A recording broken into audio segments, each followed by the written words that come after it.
آله وصحبه أجمعين أما بعد أعوذ بالله من الشيطان الرجيم بسم الله الرحمن الرحيم شهر رمضان الذي أنزل فيه القرآن هدى للناس بينات من الهدى والفرقان آمنت بالله صدق الله مولانا العظيم وبلغ رسوله النبي الأمين المبين المكين المتين المعين الكريم ونحن على ذلك من الشاهدين والشاكرين والذاكرين والعاملين والحمد لله رب العالمين آمين اللهم يا رب العالمين.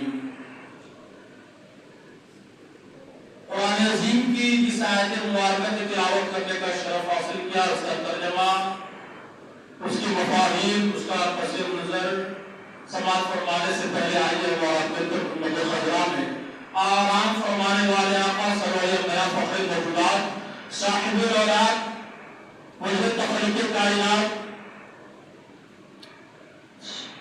حضور صلی اللہ علیہ وسلم کی بارگاہ مقدس میں پورا مجمع ایک مرتبہ سوال کے جیسے درود شریف پڑھیے اللہم صلی سیدنا و شفیعنا مولانا محمد وسلم صلی اللہ علیہ وسلم علیہ رسول اللہ صلاۃ و سلام علیہ محمد اللہ صلی اللہ علیہ وسلم.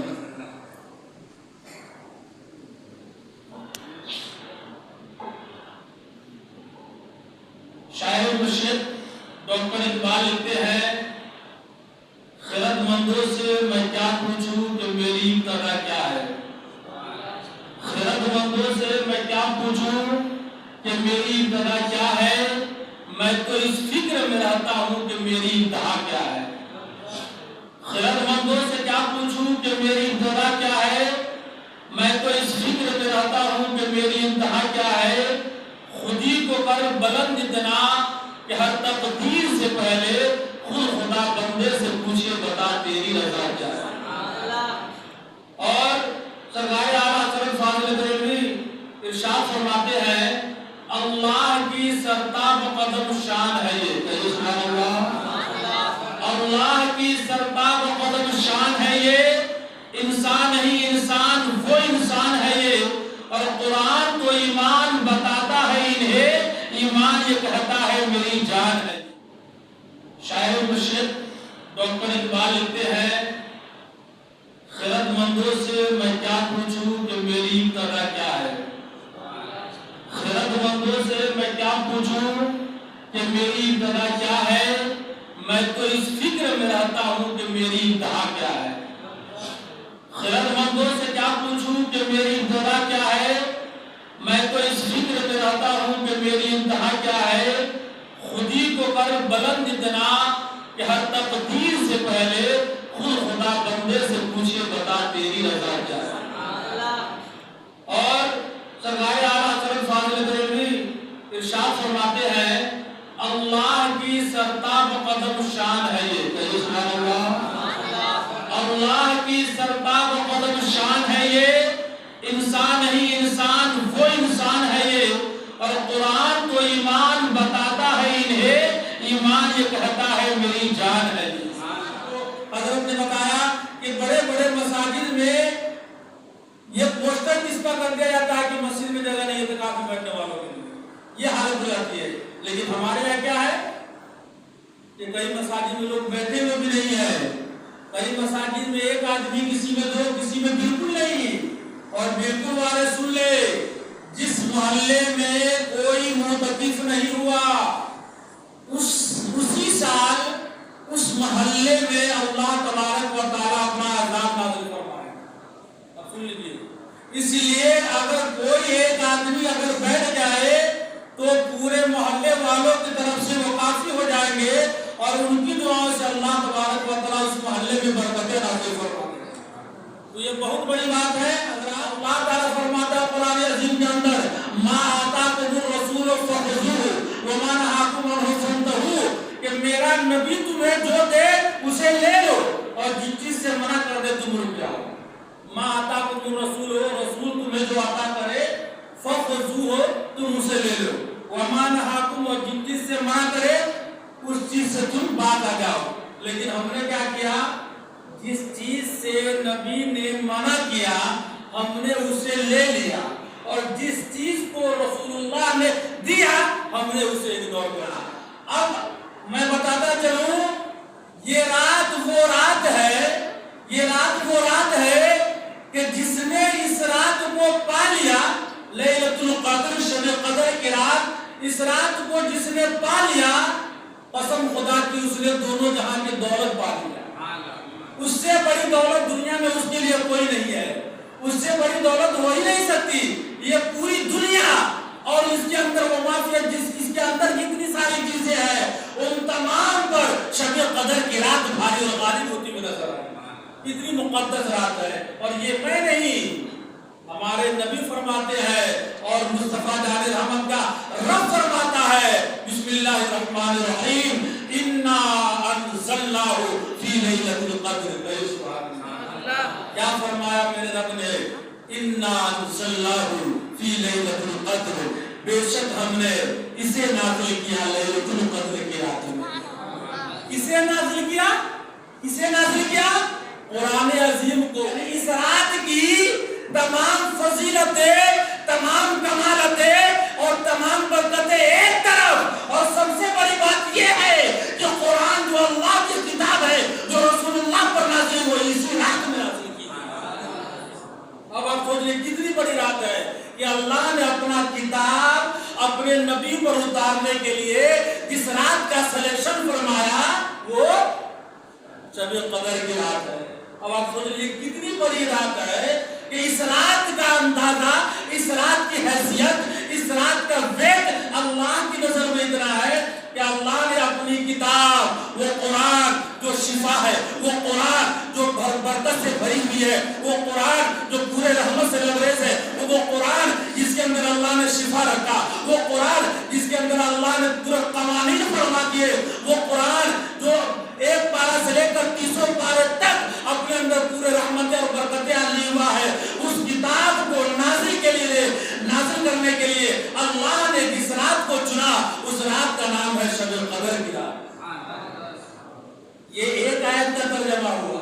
اب دوسری آیت کا سنیے تو اور آپ کا دل مچل جائے گا.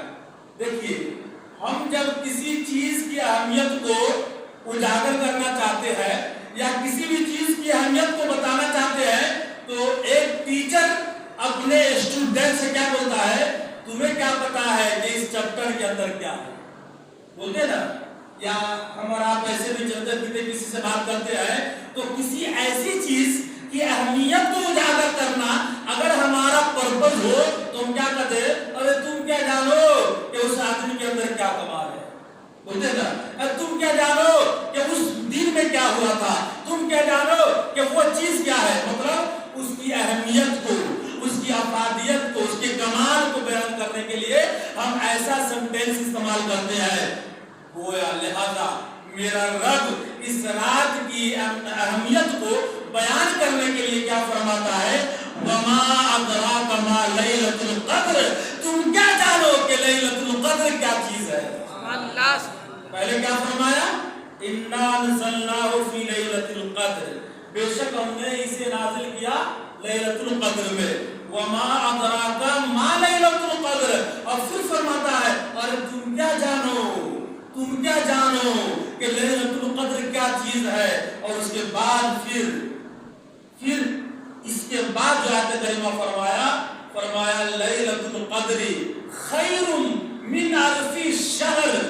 کیا فرمایا میرے رب نے کہ پہلے فرمایا لیلۃ القدر کے بارے میں تم کیا جانو کہ لیلۃ القدر کیا چیز ہے. اور اب اس کے بارے میں فرما رہا ہے کہ تھوڑا سا جان لو کہ یہ ہے بھی کیا چیز لیلۃ القدر. تو لیلۃ القدر خیر من الف شہر. لیلۃ القدر 1000 مہینوں سے بھی زیادہ افضل ہے. لیلۃ القدر خیر من الف شہر 1000 مہینے سے بھی زیادہ افضل ہے. اور اس کے اندر ہوتا کیا ہے تنزل الملائکۃ والروح فیہا بإذن ربہم. اس رات میں آسمان سے فرشتے اترتے ہیں اور فرشتے ہی نہیں اترتے وہ روح الامین حضرت جبریل کی اترتے ہیں. تمام فرشتوں کا سردار کون ہے حضرت جبریل اور تمام نبیوں کا سردار ہمارے آقا. تو یہ رات وہ رات ہے کہ اللہ تعالیٰ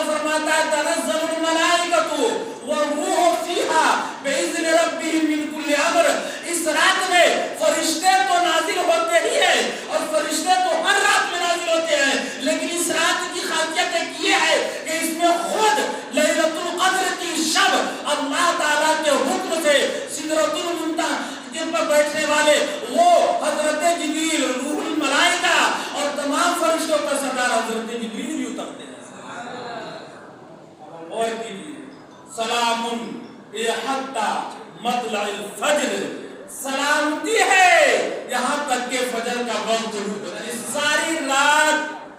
ساری رات سلامتی اور عافیت ہے مومن کے لیے، اور اس کے بعد صبح کے وقت تک ابھی آپ کو بتایا کہ جو چیز کی اہمیت زیادہ ہوتی ہے اس کو پردے میں رکھا جاتا ہے۔ ابھی آپ نے سنا، اسی لیے اللہ تعالیٰ نے اسے پردے میں رکھا اور یہ 5 طاق راتیں عطا فرمائی۔ یہ بھی کہہ سکتا ہے کہ ایک مہینے میں تم کو جب تلاش کرو، مگر ہمارے لیے ایزی کر دیا گیا کہ 5 راتیں دی گئی تاکہ بندہ 5 رات عبادت کر لے تو اس کے نامہ اعمال میں نیکیاں بھی زیادہ ہو جائے۔ اور اگر شب قدر، اور 5 میں سے تو ایک ہے، 5 راتیں میں تو ایک ہے، یہ کمپلسری ہے، 21ویں 23ویں 25ویں 27ویں 29ویں، یہ 5 راتیں ہیں، 5 میں سے ایک رات ہے۔ اگر ہم 5 رات جاگ جاتے ہیں، تو ظاہر سی بات ہے کہ وہ رات ہمیں مل گئی، اور جب وہ رات مل گئی تو ہمیں دونوں جہاں کی دولت مل گئی، کائنات کی سب سے بڑی دولت مل گئی جو اللہ تعالیٰ نے فرمایا، اللہ کے مقدس رسول نے فرمایا کہ شب قدر کو جاگا کرو، اس رات میں عبادت کیا کرو کہ دنیا اور دنیا کے اندر جتنی ساری چیزیں ہیں ان تمام سے بہتر شب قدر کی رات ہے۔ اب بتائیے آپ کی کتنی قیمتی رات ہے۔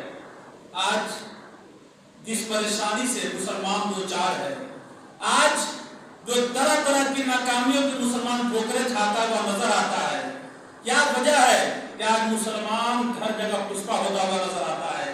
مسلمان یاد رکھ لینا، تم سے تمہارا نبی ناراض ہو گیا، تم سے تمہارا خدا ناراض ہو گیا، یہی وجہ ہے تم ہر جگہ تم پسپا ہوتے ہوئے نظر آتے ہو اور تمہاری زبو حالی ہو گئی ہے۔ ہمارے پاس ہم 5 راتیں نہیں جا سکتے، ہم 5 راتیں عبادت الہی میں نہیں گزار سکتے۔ اللہ اکبر، 40 سال تک عشاء کے وضو سے فجر کی نماز پڑھنے والے بزرگ پوری زندگی میں اپنی زندگی عبادت کرتے رہے، ہم 5 راتیں گزار نہیں سکتے؟ ہم اپنے لیے، تمام امت مسلمہ کے لیے دعا نہیں کر سکتے؟ اب ہم غور فرمائے حضرات محترم، ہمارے نبی صلی اللہ علیہ وسلم پوری زندگی عبادت کا آپ کا سچویشن یہ تھا کہ آپ کے پاؤں مبارک میں ورم آ جاتا تھا، یعنی رات کو جب کھڑے ہوتے تھے نماز کے لیے، ہمارے نبی صلی اللہ علیہ وسلم وہ جو مالک جنت ہے، جن کی دعا کا یہ عالم کہ امام محمد رضا خان فاضل بریلوی فرماتے ہیں کہ اجابت کا صحرا عنایت کا جوڑا دلہن بن کے نکلی دعائیں محمد، اجابت کا صحرا عنایت کا جوڑا دلہن بن کے نکلی دعائیں محمد، تو اجابت نے جھک کر گلے سے لگایا بڑی ناج سے جب دعائیں محمد۔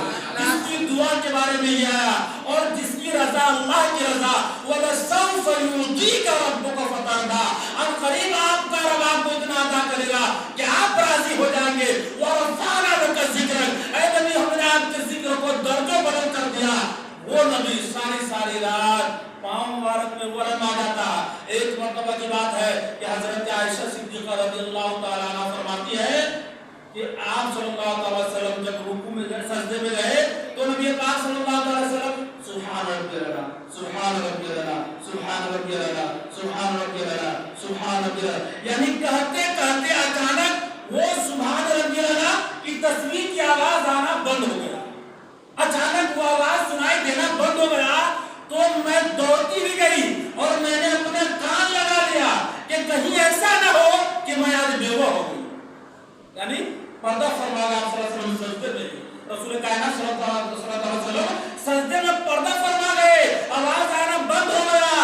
اللہ اس طرح اس قدر عبادت فرماتے ہمارے نبی صلی اللہ علیہ وسلم۔ یہ رات بھر کا اسٹرگل کرنا، رات بھر کی عبادت، اپنی امت کی مغفرت کی دعا اور دن رات کی عبادت، دن رات کی کشمکش کو دیکھ کر خدا کی خدائی کو، مصطفیٰ کی مصطفائی پر پیار آ گیا۔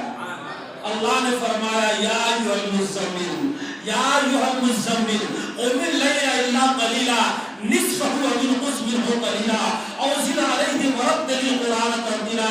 اے چادر اوڑھنے والے، اے مزمل کی چادر اوڑھنے والے نبی، قم اللیل الا قلیلا، رات کو قیام کیجئے مگر اتنا نہیں، تھوڑا، یعنی کمی کر دیجئے، اور غور کیجئے۔ اے نبی یعنی اللہ تبارک و تعالیٰ کو اپنے نبی پر اتنا پیار آ گیا کہ اے نبی آپ گھبراتے کیوں ہے، ہم آپ کی امت کی مغفرت فرما دیں گے، آپ گھبرائیے نہیں اور اس طرح عبادت نہیں کیجیے، کچھ کم کر دیجیے، قم اللیل الا قلیلا، آدھی رات ابھی کچھ بھی ہو قلیلا، یا اس سے بھی کچھ کم کر دیجیے، آدھی رات یا اس سے بھی کچھ کم کر دیجیے، ورتل قرآن ترتیلا، اور قرآن کو ٹھہر ٹھہر کر پڑھیے۔ آپ غور فرمائیے حضرات محترم، دوسری جگہ فرمایا تاہا، اے پیارے ما نزلنا علیک القرآن لتشقی، یہ قرآن ہم نے تم پر اس لیے نہیں نازل کیا کہ تم مشقت میں پڑ جاؤ۔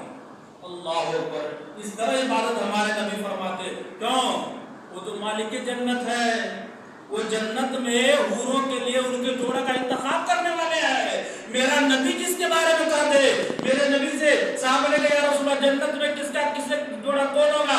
آپ نے فرمایا فلاں کو فلاں، فلاں کو فلاں، اور جو حوروں کی ملکہ ہے اس کا نکاح میرے کارا بلال حضرت حبشی بلال حبشی کے ساتھ کر دیا جائے۔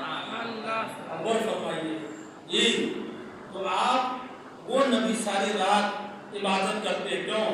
ہمارے لیے، آپ کے لیے، اپنی امت کی مغفرت کے لیے، اپنی امت کی دن اور رات اس کے کاوش کے لیے، اس کے آگے بڑھنے کے لیے، اس کی ترقی کے لیے، اس کی دعا اور اس کی مغفرت کے لیے، اسے جہنم سے نجات پا کر کے جنت الفردوس میں داخلہ کے لیے دعائیں فرماتے، ساری ساری رات عبادت کرتے۔ لیکن آج اس نبی اس نبی کی امت کے پاس اتنا بھی ٹائم نہیں ہے کہ کم سے کم 10 مرتبہ اس نبی پر درود شریف پڑھیں۔ اور کیجیے، جو نبی ساری ساری رات ہمارے لیے دعا کرتے رہے، جو نبی ساری ساری رات سجدے میں سبحان ربی الاعلیٰ، سبحان ربی الاعلیٰ، اور رب حب لی امتی، رب حب لی امتی، یہ امت بہت ڈیولپ کر گئی ہے، امت بہت ترقی کر گئی۔ آپ سوچ سمجھ سکتے ہیں جی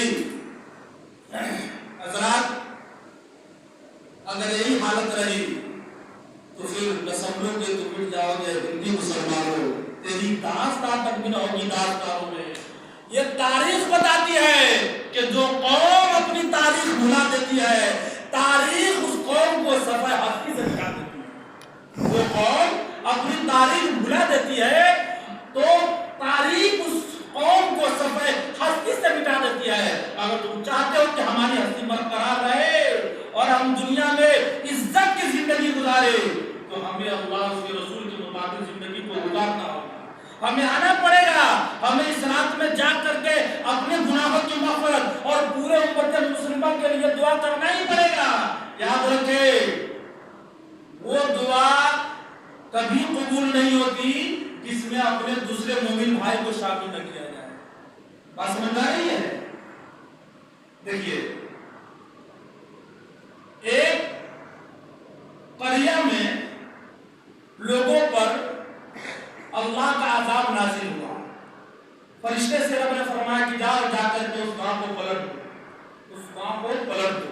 جب فرشتہ پہنچے تو کیا دیکھا کہ اس بستی میں ایک آدمی عبادت الہی میں مصروف ہے، دن اور رات عبادت الہی میں مصروف ہے۔ تو فرشتہ ریٹرن ہوا، اللہ کے بارگاہ میں گیا اور کہا کہ مولا بستی کو تم نے الٹنے کا حکم دیا ہے تو سب ختم ہو جائیں گے، تباہ برباد ہو جائیں گے، لیکن اس میں ایک آدمی ایسا ہے جو دن اور رات تیری عبادت کر رہا ہے، اس کا کیا کروں؟ رب نے فرمایا کہ اسی سے شروع کرو۔ رب نے کیا فرمایا؟ وہی سے شروع کرو عذاب، میرے عذاب کو اسی سے اسٹارٹ کرو، اس لیے کہ اس نے اپنی فکر کی اور امت مسلمہ کی فکر نہیں کی۔ اس نے اپنے آپ کو بچانے کا کام کیا لیکن اپنے گھر والوں، اپنے محلے اور اپنے گاؤں والوں کو گناہوں سے بچا کر کے اور نیک راستے بلانے کی کوشش نہیں کیا، اس لیے اسی سے شروع کرو اور وہیں سے عذاب الہی شروع کر دیا گیا۔ تو آپ غور کیجیے، وہ دعا جس دعا میں دوسرے مومن بھائی کے لیے دعا نہیں کی جائے وہ دعا قبول نہیں ہوتی، جس دعا میں رسول اللہ پر درود نہ پڑھا جائے وہ دعا قبول نہیں ہوتی۔ جی اس لیے کہا گیا ہے دعا شروع کیجیے درود سے اور دعا ختم کیجیے درود پر، کیونکہ درود کا قبول ہونا کمپلسری ہے۔ تو جب دونوں طرف درود آپ پڑھ رہے ہیں تو دونوں کے بیچ میں جو دعا ہوگی اللہ تعالیٰ اسے قبول فرما لے گا۔ یہ کتنی اچھی بات ہے جی، یہ کتنی اچھی بات ہے حضرات محترم۔ تو میں یہ کروں گا کہ رمضان المبارک کے یہ مہینہ آنے والا سال میں کوئی والا جو نیکسٹ ایئر ہے، آنے والا سال ہے، اس میں ہم لوگوں میں سے سب ہو یا کچھ لوگ چلے جائے، اس کو کوئی نہیں جانتا۔ وما تدری نفس بأي أرض تموت، کوئی نہیں جانتا کس کی موت کب اور کہاں کس سچویشن میں آئے گی۔ موت نماز میں آئے گی، سبحان ربی اللہ کہتے ہوئے آئے گی، نبی پر درود پڑھتے ہوئے آئے گی، نعت مصطفیٰ پڑھتے ہوئے آئے گی، آج بھوجپوری کا گانا گاتے آئے گی، کسی کو نہیں معلوم۔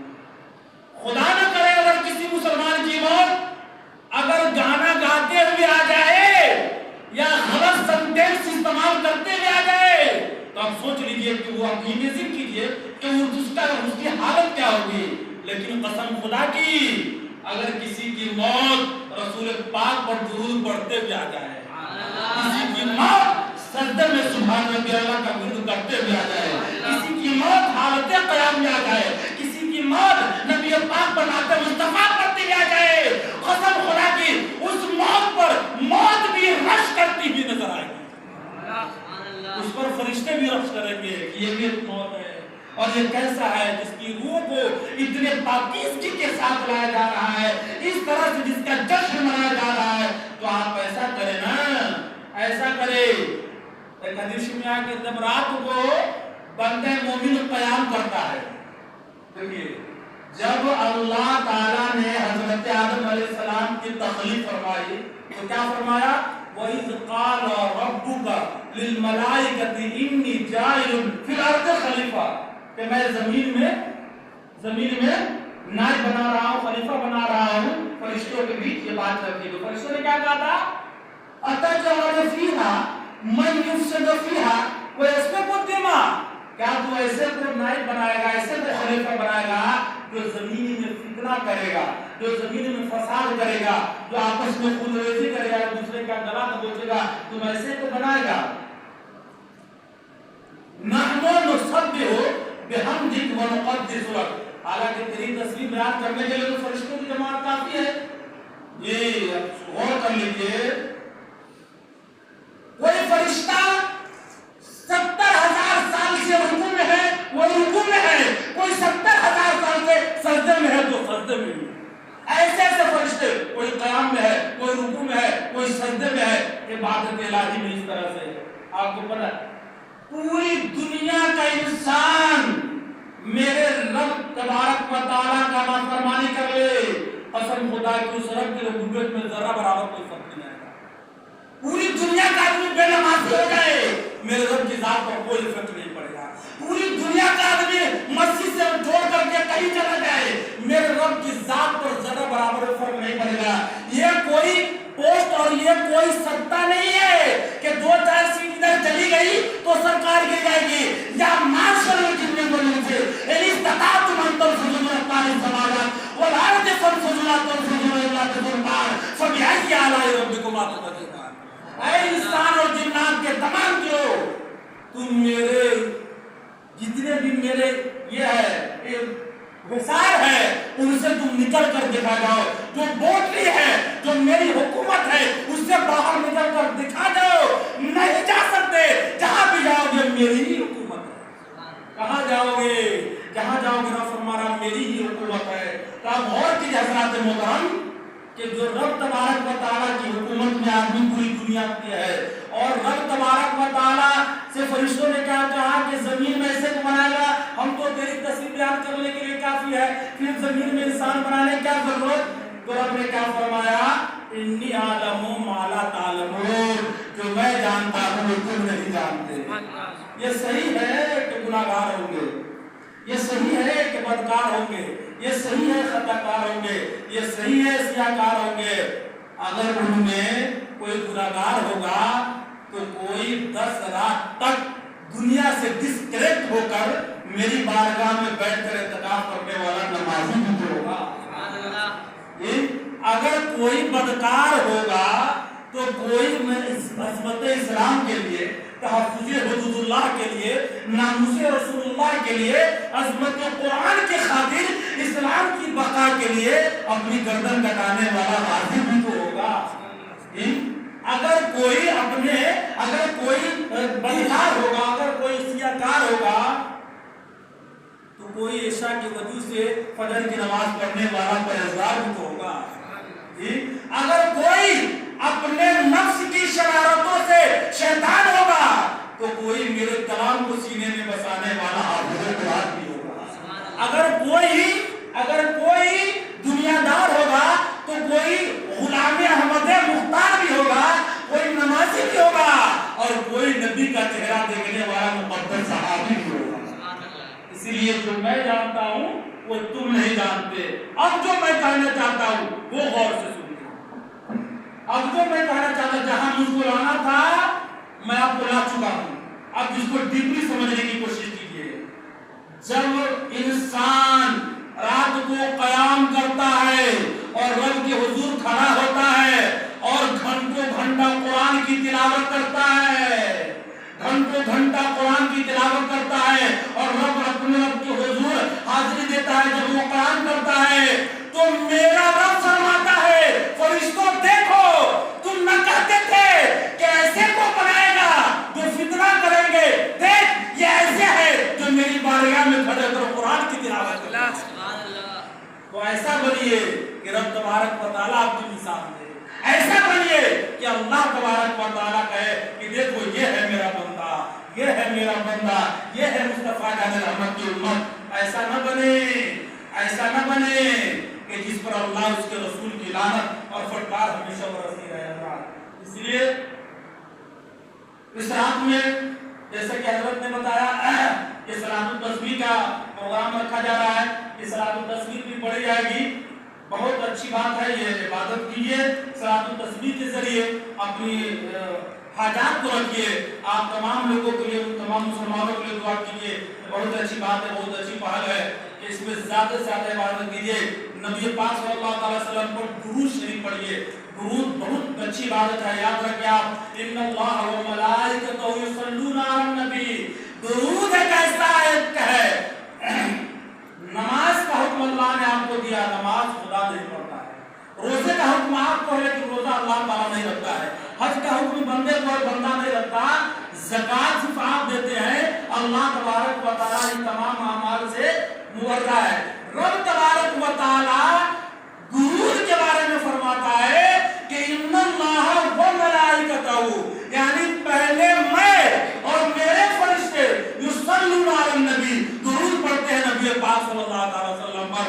تب فرمایا یا ایھا الذین آمنوا، اے ایمان والو تم بھی خوب نبی پر درود بھیجا کرو۔ تو آپ زیادہ سے زیادہ درود پڑھیے، کثرت سے درود پڑھیے، اور پھر آپ دیکھیے کہ اللہ تبارک و تعالیٰ کو کتنی نورانیت عطا فرماتا ہے۔ یہ ماحول بنانے کی کوشش کیجیے۔ سال میں 5 رات آپ بیدار ہو جائے، 5 رات عبادت الہی میں گزار دیجیے، پھر انشاءاللہ اللہ تعالیٰ آپ کو دنیا اور آخرت میں اس کا بہترین بدلہ عطا فرمائے گا۔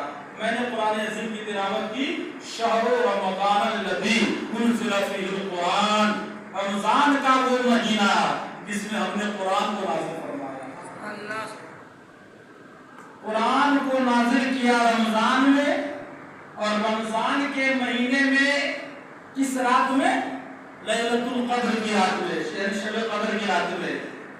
اس رات میں اللہ تبارک و تعالی نے قرآن کو نازل کیا۔ گویا قرآن کا اور رمضان کا دونوں کا کانٹیکٹ بہت ہی گہرا ہے، اسی لیے رمضان میں قرآن عظیم کی تلاوت زیادہ ہوتی ہے اور اس میں تراویح کی بھی اہتمام کیا جاتا ہے۔ تو اس رات میں زیادہ قرآن کی تلاوت کیجیے۔ ہم اور آپ کیا پڑھتے ہیں؟ صحابہ کرام جب رات کو تلاوت کرتے تھے تو بعض صحابہ تو ایسے تھے کہ وہ سحری کا وقت ہو جاتا تھا، ختم کر کے تراویح اور سحری کر کے اور تب نماز کی فجر کی ادا کرتے تھے، اور پھر آ کے تمہیں پڑھنا آرام کرتے تھے۔ اب غور کریے، اتنی عبادت کرتے تھے کہ سحری کا وقت ہو جاتا تھا۔ ہم اور آپ کیا عبادت کرتے ہیں؟ تو ایک پڑھا حضرت نے بتایا کہ ایک پڑھا پڑھے اور وہ بھی تیزی میں جلدی جلدی سے پڑھ، شروع میں ڈالنے سے لوگ جلدی سے پڑھتے ہیں، تو یہ حال ہے کہ لوگ پیچھے سے بھاگ جاتا ہے۔ کچھ لوگ ایسے ہیں جو کہیں بیٹھا رہتا ہے اور دیکھا امام صاحب رکوع میں تو آگے میں یہ غلط ہے، یہ غلط ہے۔ اگر کوئی ایسا کرتا ہے تو وہ ثواب کی بجائے اللہ کی ناراضگی اٹھا رہا ہے۔ اس سے بہتر ہے کہ وہ نہ پڑھے۔ پھر سے سن لیجیے، جو لوگ کہیں جا کے بیٹھ جاتے ہیں اور دیکھتے ہیں امام صاحب رکوع میں جانے والے تو چلے آتے ہیں، یہ نہایت ہی گھٹیا بات ہے۔ اور اس سے اللہ تعالیٰ ناراض ہو جائے گا۔ اسی طرح سے اعتکاف میں کچھ لوگ اعتکاف میں بھی بیٹھتے ہیں اور کہتے ہیں فلانا آدمی کا کیا برا، وہاں کس کو بول پڑ رہا ہے۔ ارے اعتکاف کا مقصد سمجھیے میرے بھائی، اعتکاف کا مقصد سمجھیے۔ اعتکاف کا مطلب ہے کہ دنیا میں رہ کر کے آپ دنیا سے ڈسکنیکٹ ہو جائیے اور رب تبارک و تعالیٰ کی طرف مکمل اپرادھت ہو جائیے۔ آپ کو اپنے رب کی یاد میں ہمیشہ مستغرق رہنا ہے، یہ اعتکاف کا مقصد ہے۔ تو تبھی تو اتنا بڑا انعام ہے، انعام جو جتنا امتحان آزمائش کڑوی دیتا ہے وہ اتنا زیادہ بہتر رزلٹ پاتا ہے۔ اعتکاف کے بارے میں میرے نبی صلی اللہ علیہ وسلم نے ارشاد فرمایا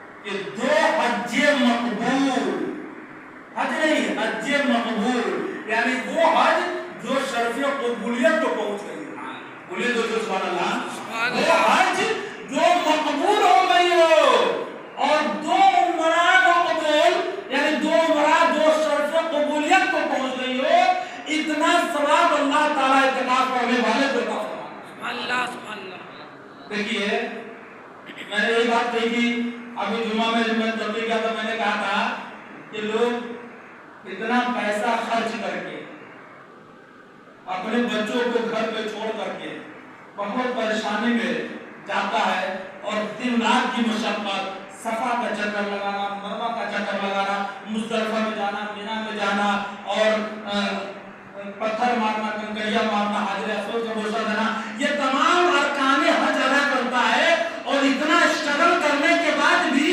یہ کوئی ضروری نہیں ہے کہ اس کا حج قبول ہو گیا ہو۔ بات سمجھ لیجیے، کتنے ایسے بددین ہیں جو روزانہ حج کرتے ہیں، کتنے ایسے گستاخ ہیں جو روزانہ عمرہ کرتے ہیں، اس سے اس کو کوئی فرق نہیں پڑتا، چاہے وہ جتنا عمرہ کر لے، جتنا حج کر لے، جب تک کہ ایمان صحیح ہے وہ اس کا حج قابل قبول نہیں ہوگا۔ تو اتنی محنت کرنے کے بعد بھی اور اتنا اسٹرگل کرنے کے بعد بھی جو کوئی ضروری نہیں ہے کہ اس کا حج قبول ہو گیا ہو، مگر اس پر میرے نبی کی مہر ہے، جو اعتکاف میں بیٹھا اللہ تعالیٰ اسے 2 حج مقبول کا ثواب عطا فرمایا۔ میرے نبی نے فرمایا تو یہ حق ہے اور یہ مل کر رہے گا۔ اب غور کر لیجیے، میرے نبی نے فرمایا تو یہ حق ہے، مل کر رہے گا، بشرطے کہ ہمارا ایمان اتنا اسٹرانگ ہونا چاہیے، ہمارے ایمان کے اندر وہ مضبوطی پیدا ہونا چاہیے۔ آپ غور فرمائیے، نبی پاک صلی اللہ علیہ وسلم کی بارگاہ میں اسی رمضان کا مہینہ تھا، ایک صحابہ بڑی غربت اور مصیبت کی حالت میں رسول پاک صلی اللہ علیہ وسلم کی بارگاہ میں قریب 200 کلومیٹر ڈسٹینس طے کر کے اور پیدل پہنچا وہاں، اور پہنچنے کے بعد رسول پاک صلی اللہ علیہ وسلم کی بارگاہ میں کہ یا رسول اللہ، کئی روز سے گھر میں فاتح ہے، میں آپ کے پاس آیا ہوں کہ کچھ اگر مل جاتا تو اسے ہماری جو ہے غربت دور ہو جاتی۔ دیکھیے ایمان صحابہ کرام کا کتنا اسٹرانگ تھا۔ نبی پاک صلی اللہ علیہ وسلم نے حضرت عائشہ کو بلایا کہ عائشہ گھر میں کچھ ہے تو اس سائل کو دے دو۔ آج پرانے زمانے میں مجھے یاد ہے، اور جو ہمارے جتنے بھی ایسے لوگ ہیں وہ سب جانتے ہیں کہ پہلے لوگ پکڑ کر افطاری کرانے کے لیے لوگوں کو بیٹھاتے تھے، اور بیٹھاتے تھے اور کھلاتے تھے ساتھ میں، اور اخوت بھائی چارگی کا ایسا منظر ہوتا تھا کہ آج بھی یاد آتا ہے کہ وقت کون سا وقت تھا، آج تو پتہ نہیں لگتا کہ کون مسلمان کہاں پہ افطاری کر رہا ہے، آج کوئی کسی کو افطار کرانا نہیں چاہتا، اور اس زمانے میں لوگ اس کو فخر سمجھتے تھے، چاہے وہ 2 روٹی سے بھی صحیح، پہلے تو اتنا لوگوں کو پاس نصرت تو تھی نہیں، اتنے پھل فروٹ ہوتے نہیں تھے، بس 1-2-4 روٹیاں اور تھوڑے سے چنے لے کر بیٹھ جاتے، مگر محبت اتنا بھارت کی بڑی ہوئی تھی تو لوگوں کو پکڑ بیٹھاتے تھے، تو اللہ تبارک و تعالیٰ ان کے اندر اخوت و محبت پیدا فرماتا تھا۔ آج ہم مسجد میں آتے ہیں لیکن میرا دل ساتھ نہیں ہے، ہم مسلح پہ ہوتے ہیں اور غیبت خوری کرتے ہوئے نظر آتے ہیں، یہی وجہ ہے کہ ہمارے نماز میں کوئی فرق نہیں پڑتا۔ اب غور کر لیجیے، ایک مسلمان دوسرے مسلمان سے دکھی ہے اور وہ حج کر کے آ گیا، اس کا حج قبول نہیں ہوگا۔ جب تک ایک مسلمان دوسرے مسلمان سے دکھی رہے گا اس کی کوئی عبادت قابل قبول نہیں ہوگی، چاہے وہ لاکھ حج کر لے، لاکھ عمرہ کر لے، اس سے اللہ تبارک و تعالیٰ کو کوئی فرق نہیں پڑتا۔ تو صحابہ پہنچے، یہ کام پھر سے کیجئے،